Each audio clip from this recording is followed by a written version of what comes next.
Kisha në Barbulloj në Lezhë ka prezencë ujë brenda ambienteve prej 3 ditësh. Niveli i ujit ka arritur deri në 30 cm. Famulllitari thotë se ritualin fetar janë detyruar ta kryejnë në një lokal dhe kështu do të veprojnë edhe gjatë ditës së diel.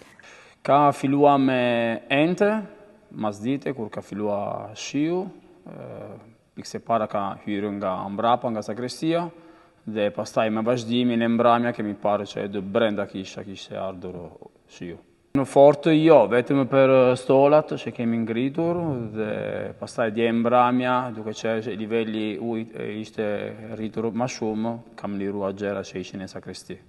Aktualisht nuk ka probleme përveç fakti që akoma qëndron ujë.